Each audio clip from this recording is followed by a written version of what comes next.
Asian glory YouTube channel के online platform पे मैं एशियन सिंह एक बार फिर से आपका हार्दिक स्वागत एवं अभिनंदन करता हूं। बीएड सेकेंड ईयर परीक्षाओं के जो तैयारी है उसके क्रम में कंटिन्यूअस हम चर्चा कर रहे थे। प्रथम प्रश्न पत्र की गोरखपुर विश्वविद्यालय की जो परीक्षाएं हैं वो 18 जुलाई से प्रस्तावित हैं, 18 जुलाई से होनी है। तो आज आपको जो इम्पोर्टेंट टॉपिक है उससे संबंधित कई वीडियो आपको मिलेंगे।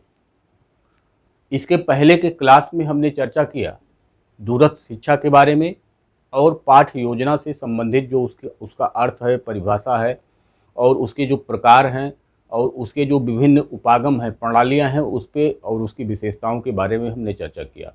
इस क्लास में हम चर्चा करेंगे पाठ्य योजना की आवश्यकता क्या है और पाठ्य योजना का महत्व क्या है। पाठ्य योजना से संबंधित जो टॉपिक है वो आपके शिक्षण विषय में भी इम्पोर्टेंट है। यदि आप चैनल पर नए हैं तो चैनल को लाइक करिए, सब्सक्राइब करिए और अपने दोस्तों में शेयर जरूर करिए। बीएड परीक्षा की तैयारी से संबंधित जो क्लास हैं, जब आपका क्लास कंप्लीट हो जाएगा तो आपको यूपी टेट और सी टेट, सुपर टेट से संबंधित कक्षाएं इसी प्लेटफार्म पे आपको उपलब्ध होंगी। तो आप हमारे साथ जुड़े रहेंगे, जिससे आपकी जो यूपी टेट की तैयारी है, जो सी टेट की तैयारी है, जो सुपर टेट की तैयारी है, वो ऑनलाइन माध्यम से आपको होता रहेगा। आप अपने दोस्तों को भी इस प्लेटफार्म से जोड़िए जिससे उनको भी लाभ हो सके। तो आइए चर्चा करते हैं पाठ्य योजना की आवश्यकता क्या है और पाठ्य योजना का महत्व क्या है। यदि आप इस चैनल के प्लेलिस्ट को पाना चाहते हैं तो आप एशियन ग्लोरी टेलीग्राम चैनल पे जा कर के ज्वाइन करिए और वहाँ से जो प्लेलिस्ट है आपको मिल जाएगा, चाहे वो फर्स्ट पेपर की हो, चाहे वो फोर्थ पेपर, यानी चाहे वह शिक्षण अधिगम के सिद्धांत या शिक्षण अधिगम की प्रक्रिया के बारे में हो और चाहे वह जनसंख्या शिक्षा एवं पर्यावरण शिक्षा से संबंधित जो भी क्लास है वो आपको प्लेलिस्ट के माध्यम से एशियन ग्लोरी टेलीग्राम चैनल पे उपलब्ध है। तो आप एशियन ग्लोरी टेलीग्राम चैनल को ज्वाइन करके वहाँ से आप उसको प्राप्त कर सकते हैं। तो आइए चर्चा करते हैं कि पाठ्य योजना की आवश्यकता क्या है। हमने आपसे ये बताया था कि कोई भी टॉपिक जो शुरुआत का होता है, पहला जो क्लास होता है, पहला जो लेक्चर होता है, उसको अगर आपने अच्छे से समझा है तो आपको आवश्यकता, महत्व, उपयोगिता, विशेषता ये सब लिखने में, लाभ, हानि, गुण, दोष लिखने में कहीं से कोई समस्या नहीं होगी। उसी से निकल करके ये सारी चीज़ें आती हैं। तो अगर पहला क्लास आपने अच्छे से देखा है तो आपको ये पूरा का पूरा समझ में आ जाएगा। रटने रटाने की आवश्यकता नहीं है कि एक पाठ्य योजना हम बनाते क्यों हैं। अगर ये पूछा जाए कि पाठ्य योजना क्यों बनाते हैं तो जायज़ सी बात है, पाठ्य योजना इसलिए बनाते हैं जिससे एक निश्चित समय के अंदर हम उस पाठ्यपुस्तक को पूरा कर लें। पहले से ही हमको कठिनाइयों और जो समस्याएं हैं उसका पता चल जाए। पहले से हम विधियों, प्रविधियों, शिक्षण सूत्रों और सिद्धांतों को हम चयन कर लें। पहले से ही हम शिक्षण अधिगम सामग्री जो यूज करना है उसका चयन कर लें। उसका जो भी हमको पढ़ाना है उसकी एक रूपरेखा तैयार कर लें। इस टाइप से उसकी आवश्यकता के बारे में आप पहले से ही पढ़ चुके हैं, लेकिन उसको आपको क्रमबद्ध करना है, एक हेडिंग देना है, एक क्रम देना है, बस यही आपको करना है। और यही जो उसकी आवश्यकता है उसी के नाते तो महत्वपूर्ण है। अगर उसकी आवश्यकता होती, क्यों है आवश्यकता, तो जिस कारण उसकी आवश्यकता है वही उसका महत्व है। तो आवश्यकता और महत्व तो एक दूसरे से मिलते जुलते हैं। उसकी उपयोगिता क्या है, अपने महत्व के कारण तो ही वो उपयोगी है। उसके गुण क्या है, जिस कारण वह महत्वपूर्ण है वही उसका गुण है। तो ये सारी चीज़ें एक दूसरे से जुड़ी हुई होती हैं। तो आपको रटने रटाने की ज़रूरत नहीं है। थोड़ा सा आप अगर दिमाग लगाएंगे तो आपको ये चीज़ें समझ में आ जाएंगी। कौन सा क्वेश्चन कितने नंबर का होता है और कौन कितने पेज में लिखा जाना है, इस पे भी हम एक वीडियो आज शाम को आपको देंगे। तो आज शाम को इस पे भी चर्चा करेंगे कि आपको क्वेश्चन लिखना कैसे है और उसके बाद आप कितने पेज में लिखेंगे और कैसे लिखेंगे। इस पे एक क्लास आपको आज मिलेगा, शाम तक एक क्लास आपको ज़रूर देंगे इस पे हम, क्योंकि कल से क्लास है तो आज, कल से परीक्षाएँ हैं तो आज एक क्लास आप इस पर ज़रूर पाइएगा कि हम कौन सा क्वेश्चन कितने पेज में लिखें और कैसे लिखें कि हमको अच्छे नंबर प्राप्त हों। तो बीएड की कॉपी कैसे लिखी जाए, इस पे एक वीडियो आपको आज शाम तक उपलब्ध होगा। तो आइए चर्चा करते हैं कि पाठ्य योजना की आवश्यकता क्या है। पहली आवश्यकता, शिक्षक की विस्मृति की संभावना कम। यानी विस्मृति का मतलब जो उसका क्या क्या उसको पढ़ाना है। जब वह एक रूपरेखा पहले से तैयार किया होता है तो वह यह नहीं भूलता है कि हमको क्या क्या पढ़ाना है। क्योंकि उसकी रूपरेखा वह लिखित रूप में या मानसिक रूप स्तर पे वह पहले से तैयार कर लेता है, जिससे विस्मृति की संभावना कम होती है और जो उसके शैक्षिक उद्देश्य होते हैं, जो शैक्षिक लक्ष्य होते हैं, उसको प्राप्त करने में उसको आसानी होती है। दूसरा पॉइंट है, शिक्षण सुव्यवस्थित, क्रमबद्ध एवं वैज्ञानिक होता है। जो शिक्षण उसका होता है, जब वह पूरा एकदम खाका रूपरेखा पहले से ही तैयार कर लेता है तो सुव्यवस्थित हो जाता है, क्रमबद्ध हो जाता है। उस सुव्यवस्थित एवं क्रमबद्ध ज्ञान को ही वैज्ञानिक कहते हैं। वैज्ञानिकता के आधार पे ही वह अब टीचिंग करता है, क्योंकि ये एक वैज्ञानिक विधि है कि किस प्रकार से हम किसी भी पाठ्य वस्तु को क्लासरूम में ले जा करके पढ़ाने का काम करेंगे और उसके पहले किस प्रकार हम उसका पाठ्य योजना तैयार करेंगे, जिससे हमको उसमें आने वाली जो समस्याएं हैं, जो कठिनाइयां हैं, उसका पहले से पता चल जाए। शिक्षण विधियों, प्रविधियों, सूत्रों आदि का हम पहले से ही चयन कर लें, शिक्षण अधिगम सामग्रियों का आदि का पहले से ही चयन कर लें। ये सारी चीज़ें एक पाठ्य योजना बनाते समय ही हम तैयार कर लेते हैं। शिक्षण उद्देश्यों को तैयार कर लेते हैं, बच्चों के पूर्व ज्ञान का हम पता लगा लेते हैं। ये सारी चीज़ें पाठ्य योजना बनाते समय ही हो जाती हैं। नंबर 3, शिक्षण उद्देश्यों की निश्चितता, हमने आपको पहले ही बता दिया। टीएलएम का निर्धारण, टीचिंग लर्निंग मटेरियल, शिक्षण अधिगम सामग्री का निर्धारण पहले ही हो जाता है।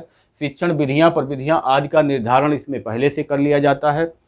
कक्षा की क्रियाओं की एक रूपरेखा, यानी कक्षा में होता क्या है, शिक्षक और छात्र दोनों मिल करके क्रियाएं करते हैं। शिक्षक पढ़ाता है, छात्र पढ़ता है, शिक्षक प्रश्न करते हैं, बच्चे बताते हैं, बच्चे प्रश्न करते हैं, शिक्षक, यानी वो जो इंटरेक्शन है, जो अंतः क्रियाएं होती हैं, वो क्लासरूम में होती रहती हैं और इसी के आधार पे वो कक्षाओं का संचालन होता रहता है। तो पहले से ही इसकी रूपरेखा तैयार कर ली जाती है कि किस प्रकार कक्षाओं का संचालन हम क्लासरूम में करेंगे, तो इसका संचालन, इसका जो व्यवस्था होता है वो पहले से कर लिया जाता है। अनावश्यक भटकाव से रोकता है पाठ्य योजना, समय निर्धारित कर लिया जाता है और उसी समय में ही वो जो पाठ्य वस्तु होता है उसको समाप्त किया जाता है और अपने उद्देश्यों की प्राप्ति की जाती है। समस्याओं एवं कठिनाइयों का पूर्ण ज्ञान हो जाता है और शिक्षण कार्य सरल एवं सुगम हो जाता है। ये 10 आवश्यकता है एक पाठ्य योजना को बनाने में और उसको लागू करने में। अब आगे अगर देखा जाए कि पाठ्य योजना का महत्व क्या क्या है, पाठ्य योजना का महत्व क्या क्या है, अगर इस पे चर्चा किया जाए तो पहला महत्व है समय एवं शब्द की बचत होता है। जब अनावश्यक भटकाव नहीं होगा, कभी कभी क्लासरूम में होता क्या है कि कोई दूसरा टॉपिक अगर कोई बच्चा पूछ लिया इधर उधर से तो भटकाव हो जाता है और दूसरी तरफ रास्ता चला जाता है, तो उससे रोकता है ये पाठ्य योजना, क्योंकि शिक्षक के दिमाग में यही रहता है कि ये पाठ्य योजना आज ही हमको पूरा करना है और इतने समय में ही पूरा करना है। तो अनावश्यक जो भटकाव होता है, जो अनावश्यक श्रम होता है, उससे पाठ्य योजना क्या करता है, रोकता है और इसीलिए महत्वपूर्ण है। पाठ्यक्रम पूर्ण करने में आसानी होता है, क्यों? क्योंकि जब हम अनावश्यक भटकाव से दूर रहेंगे, अनावश्यक भटकाव नहीं होगा, तो समय से ही पाठ्यक्रम जो होगा वो पूरा होगा। तीसरा है विषय सामग्री का उपयुक्त चयन एवं संगठन। जो भी हमारी विषय सामग्री है, किसके बाद क्या, क्योंकि ये सारा कुछ टीचिंग के पहले ही होता है और एक टीचर घर पर ही इसका पूरा नियोजन करता है, इसका पूरा प्लानिंग करता है। तो किस टॉपिक के बाद कौन सा टॉपिक लगाया जाए जिससे बच्चों को आसानी से समझ में आए, इसका जो निर्धारण है वो शिक्षक घर पे ही आसानी से करता है और उसके पास पूर्ण समय होता है उस पर सोचने का, विचारने का, तर्क करने का, वितर्क करने का। ये सारी चीज़ें वो पहले ही तर्क वितर्क के माध्यम से तय कर लेता है कि किस पाठ के बाद कौन सा पाठ पढ़ाएं, किस चैप्टर के बाद कौन सा चैप्टर पढ़ाएं, किस टॉपिक के बाद कौन सा टॉपिक पढ़ाएं, जिससे बच्चों को आसानी हो समझने में।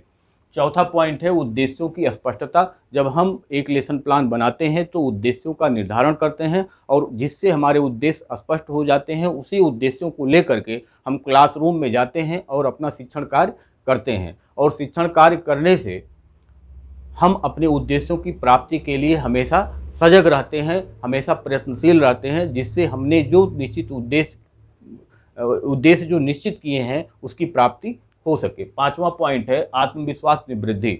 जब हम लेसन प्लान बनाते हैं तो पूरा का पूरा एक खाका हमारे दिमाग में बैठ जाता है और जिससे हमको आत्मविश्वास आता है कि हम एक बार इसको देखे हैं, कहीं से कोई समस्या नहीं होगी। बच्चों के सामने हम आत्मविश्वास के साथ खड़े होकर के उसको पढ़ा सकते हैं, उसको समझा सकते हैं, उसको सिखा सकते हैं। तो इसको बनाने से आत्मविश्वास में क्या होता है, वृद्धि होता है। छठा पॉइंट है गृह कार्य को प्रोत्साहन। आप देखते हैं कि जब लेसन प्लान बनाते हैं तो लास्ट में बच्चों के लिए गृह कार्य देते हैं और गृह कार्य जो है बच्चों में स्व अध्ययन में जो है वो रुचि उत्पन्न करता है, उनको उस ओर आदत में लाने के लिए मोटिवेट करता है। तो एक जो लेसन प्लान होता है वह गृह कार्य करने के लिए बच्चों को प्रतिबद्ध करता है और उनकी आदत में ये शुमार हो जाता है कि हमको गृह कार्य रोज का रोज करना है। उसके अलावा उचित प्रस्तुतिकरण में सहायक, प्रस्तुतिकरण का मतलब जो हम यहाँ व्याख्यान दे रहे हैं इसी को प्रस्तुतिकरण कहा जाता है। जो भी टॉपिक होता है उस टॉपिक पे जब हम स्पष्ट उसको स्पष्ट करते हैं, उसको व्याख्या देते हैं उस पे, तो यही जो होता है उसका वर्णन करते हैं, उसका विवरण देते हैं, उस पर उदाहरण प्रस्तुत करते हैं, तो इसी को हम प्रस्तुतिकरण कहते हैं। तो जब पहले से ही सब कुछ हम खाका तैयार कर लेते हैं तो वहाँ प्रस्तुतिकरण में हमको आसानी होती है। और अगला है समस्याओं कठिनाइयों को पूर्व में समझने में सहायक होता है। जो भी कठिनाइयाँ आनी होती हैं, जो भी समस्याएं आनी होती हैं, वो पहले से ही हमको पता चल जाती हैं, जिसका निराकरण हम कर सकते हैं, क्योंकि वो क्लासरूम में जाने से पहले ही हमको पता चल जाता है, तो उसको हम अच्छे से दूर करने का प्रयास करते हैं और अच्छे से उसको दूर भी कर सकते हैं। नवा है कक्षा शिक्षण की पूर्ण रूपरेखा। जो हम कक्षा में जा करके शिक्षण कार्य करते हैं, वो लेसन प्लान बनाने में उसके पहले ही हम उसकी पूर्व एक रूपरेखा तैयार कर लेते हैं, जिससे जब हम कक्षा में जाते हैं उस लेसन प्लान को पढ़ाने, सिखाने और समझाने के लिए तो हमको कोई समस्या नहीं आती है। और लास्ट में है मूल्यांकन को प्रोत्साहन।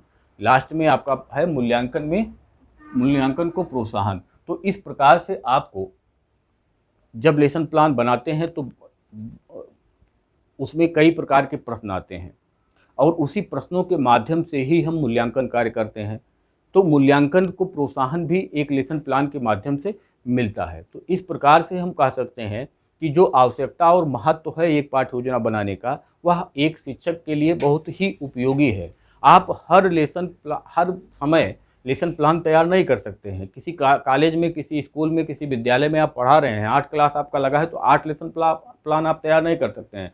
लेकिन पाठ्य वस्तु के आधार पे एक लेसन प्लान का खाका आपके दिमाग में रूपरेखा तैयार हो जाएगा और उसी आधार पे आप शिक्षण कार्य कर सकते हैं। जैसे ही हमारे सामने पाठ्य वस्तु आएगी, हमको पता चल जाएगा कि इसके उद्देश्य क्या हैं और इसमें क्या बच्चों का पूर्व ज्ञान होगा, हमको कहाँ से कौन से शिक्षणविद प्रविध सूत्र और टीएलएम का प्रयोग करना है और किस प्रकार से हम बच्चों से सवाल करेंगे, बच्चे हमसे सवाल करेंगे। ये सारा खाका एक बच्चे के दिमाग, एक शिक्षक के दिमाग में पहले से तैयार हो जाता है।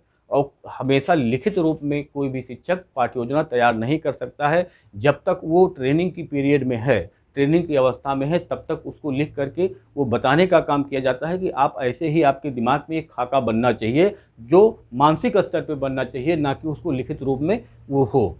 तो इस प्रकार से एक जो पाठ्य योजना है वह हमको अनावश्यक भटकाव से रोकता है, उद्देश्यों को स्पष्ट करता है, जो समस्याएं कठिनाइयां हैं वो पता चल जाता है हमको। तमाम ऐसी व्यवस्थाएं हैं जो पूर्व में ही हमको पता चल जाता है और हम उस समस्याओं की और कठिनाइयों को दूर करने का प्रयास करते हैं और वो समस्या और कठिनाई दूर भी होता है। तो ये था पाठ्य योजना की आवश्यकता एवं महत्व के बारे में एक क्लास। इसके बाद एक क्लास और होगा और फिर एक क्लास आपको मिलेगा जो आपके परीक्षा से संबंधित कौन सा प्रश्न कितने पेज में लिखना है इस पे आधारित होगा। तो और एक निर्णय पे, डिसीजन मेकिंग पे एक मिलेगा और इसके बाद पाठ्य योजना पे एक क्लास और होगा, जिसमें उसकी सीमाएं क्या हैं और पाठ्य योजना बनाते समय सावधानियां क्या रखनी चाहिए, इस पे एक क्लास आपको मिल जाएगा, जिससे पाठ्य योजना आपका कंप्लीट हो जाएगा। पाठ्य योजना बनाते कैसे हैं, हर्बर्ट का पंचपदीय पाठ्य योजना, ये आपके चैनल, हमारे चैनल पे पहले से उपलब्ध है। तो आप वहाँ प्लेलिस्ट में जा करके या आप यूट्यूब पे जा करके एस.एन. ग्लोरी हर्बर्ट उपागम लिख के खोज सकते हैं, या पाठ्य योजना कैसे तैयार करें ये आप लिख सकते हैं। तो पाठ्य योजना से संबंधित वीडियो आपके सामने आ जाएगा, उसको आप देख सकते हैं। आज के लिए इतना ही। धन्यवाद, नमस्कार।